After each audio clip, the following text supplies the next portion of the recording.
We also want to bring in Brenna Green now to talk about one of the people who was also shot this weekend in that shooting in Pullman was WSU wide receiver Brandon Gray. Yeah, he was in Pullman, not in Salt Lake City with the rest of the team because he is not on the travel squad.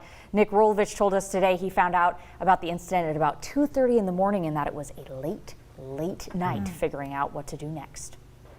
There was a lot of emotion. That's just a hard thing to hear on the morning of a game. WSU football players arose Saturday morning preparing to play an early 11:30 a.m. game against Utah.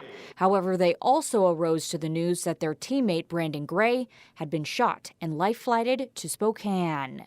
We talked about playing inspired football for BG. Of course, it could have gone better and could have been better, but how they approached it and how they did it and the effort they put forth, what I think people saw is commendable. Gray is now in stable condition, according to Rolovich. On Saturday, WSU defensive player Ron Stone was obviously shaken up by the situation. When you see something in the news like that, you never expect it to be someone you know. It's shocking and it's humbling to know that, not every day is guaranteed, and you have to take every day for granted. For fifth or sixth year players on this team, such as offensive lineman Abe Lucas, this is their third major tragedy since January of 2018. That's when quarterback Tyler Helinski took his life. Then 2 Marches ago, safety Bryce Beekman died of an accidental overdose. It was tough. Seems to be a recurring thing around here. And for some reason, I don't know why. I heard the news. It took me back to Tyler and Bryce. Difficult. Rolovich said Monday, though, that he was impressed with how his seniors handled the situation.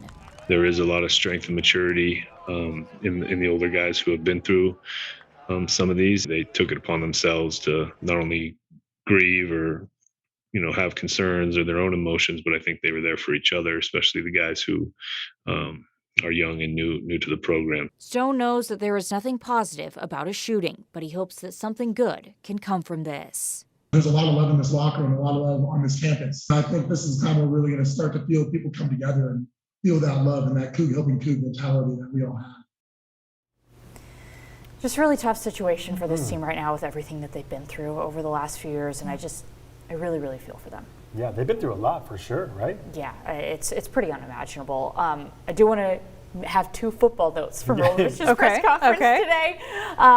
He first said that quarterback Jaden DeLaura is close to coming back this week. Okay, good. And he also said that running back Max Borghi is questionable for this week. He had a wrist injury against Utah. However, he also said that he thought that wrist injury could have been a lot worse than what it ended up being.